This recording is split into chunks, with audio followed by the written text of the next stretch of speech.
नमस्कार। आज हम भारत के सबसे महत्वपूर्ण फाइनेंशियल डॉक्यूमेंट यानी यूनियन बजट 2026-27 को समझने की एक कोशिश करेंगे। देखिए, ये सिर्फ कुछ नंबरों और आंकड़ों का खेल नहीं है, बल्कि ये देश के आने वाले कल की कहानी है। तो चलिए इस कहानी को परत दर परत खोलते हैं। ये सवाल सुनने में जितना बड़ा लगता है ना, इसका जवाब उससे कहीं ज्यादा दिलचस्प है। आखिर 1.4 अरब लोगों के लिए पूरे एक साल का हिसाब किताब कैसे बनता है?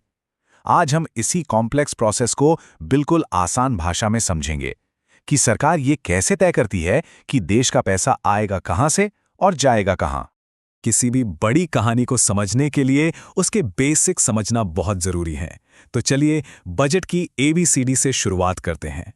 तो सबसे पहली और सबसे दिलचस्प बात, जिस बजट शब्द को हम सब इस्तेमाल करते हैं वो हमारे संविधान में कहीं लिखा ही नहीं है। जी हां, कॉन्स्टिट्यूशन का आर्टिकल 112 इसे असल में एनुअल फाइनेंशियल स्टेटमेंट कहता है और इसे तैयार करने की जिम्मेदारी होती है फाइनेंस मिनिस्ट्री के डिपार्टमेंट ऑफ इकोनॉमिक अफेयर्स की।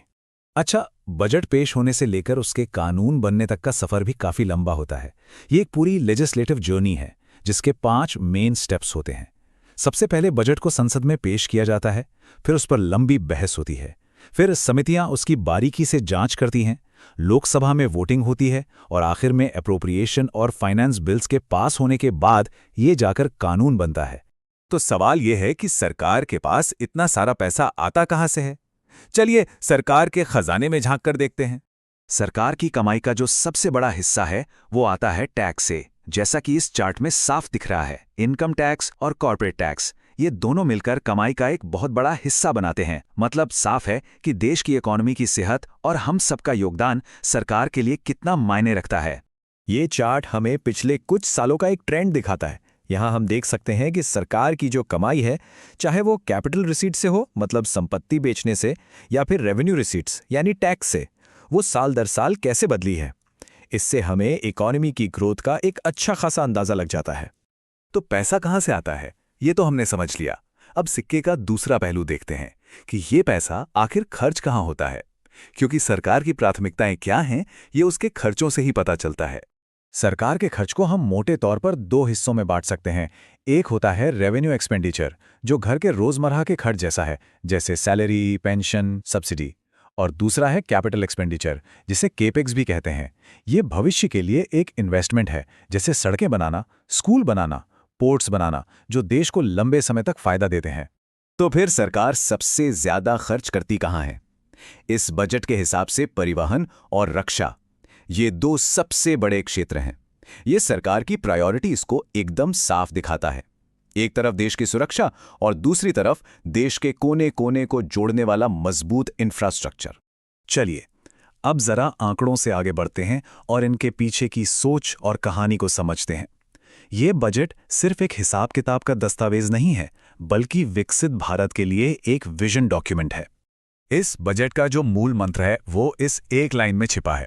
इसका सीधा सा मतलब है कि सरकार का फोकस है टाल मटोल की जगह निर्णायक एक्शन लेना, सिर्फ बयानबाजी की जगह असल में सुधार करना और लोक लुभावन वादों की जगह लोगों की असल जरूरतों पर ध्यान देना।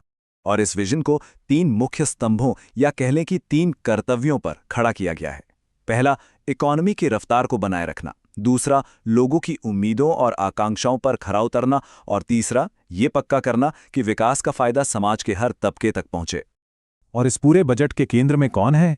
भारत की सबसे बड़ी ताकत, हमारे युवा, यानी युवा शक्ति।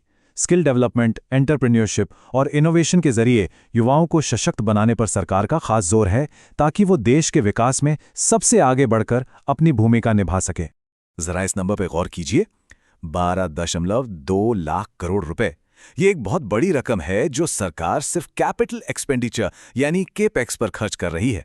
यह आंकड़ा अपने आप में दिखाता है कि सरकार भविष्य के भारत का निर्माण करने के लिए कितनी गंभीर है। विकास की दौड़ में पर्यावरण को पीछे नहीं छोड़ा जा रहा है। सरकार ने CCUS यानी carbon capture utilisation and storage technology के लिए 20,000 करोड़ रुपए का प्रावधान रखा है। ये वो टेक्नोलॉजी है जो इंडस्ट्री से निकलने वाले कार्बन को पकड़कर स्टोर कर लेती है, जिससे प्रदूषण कम होता है और हम एक ग्रीन फ्यूचर की तरफ बढ़ते हैं। अब बात करते हैं देश की फाइनेंशियल हेल्थ की। ये किसी भी इकोनॉमी की रीढ़ की हड्डी होती है, तो इसे समझना भी बहुत जरूरी है। आपने ये शब्द जरूर सुना होगा, खासकर बजट के समय, फिस्कल डेफिसिट या राजकोषीय घाटा। पर इसका असल मतलब क्या होता है? चलिए इसे बिल्कुल सिंपल तरीके से समझते हैं। देखिए, इसे ऐसे समझिए, अगर सरकार का कुल खर्च उसकी कुल कमाई से ज्यादा है तो वो जो अंतर है उसे कहते हैं फिस्कल डेफिसिट। यहाँ कमाई में उधार को शामिल नहीं किया जाता। और वहीं अगर सरकार का रोजमर्रा का खर्च उसकी रोजमर्रा की कमाई से ज्यादा हो जाए तो उसे कहते हैं रेवेन्यू डेफिसिट। ये दोनों इकोनॉमी की अलग अलग कहानी बताते हैं। ये ग्राफ एक काफी पॉजिटिव कहानी दिखाता है। इसमें साफ नजर आ रहा है कि सरकार अपने घाटे को कम करने के लिए लगातार कोशिश कर रही है और सही रास्ते पर है। ये फाइनेंशियल डिसिप्लिन की तरफ एक बहुत अच्छा संकेत है जो इकोनॉमी में स्थिरता लाता है। सरकार ने 2026-27 के लिए एक साफ लक्ष्य रखा है। फिस्कल डेफिसिट को जीडीपी के 4.3% तक लाना है। इसके साथ ही सरकार पर जो कुल कर्ज का बोझ है, जिसे डेट टू जीडीपी रेशो कहते हैं, उसे भी कम करने का टारगेट है। और इस पूरे मैनेजमेंट में फाइनेंस कमीशन की भूमिका बहुत अहम हो जाती है। ये कमीशन ही केंद्र और राज्यों के बीच पैसे के बंटवारे के नियम तय करता है, जिससे पूरे देश में एक फाइनेंशियल बैलेंस बना रहता है और फिस्कल मैनेजमेंट मजबूत होता है। तो कुल मिलाकर कहें तो इस बजट का सार है तेज विकास की रफ्तार और वित्तीय जिम्मेदारी के बीच एक सही संतुलन बनाना।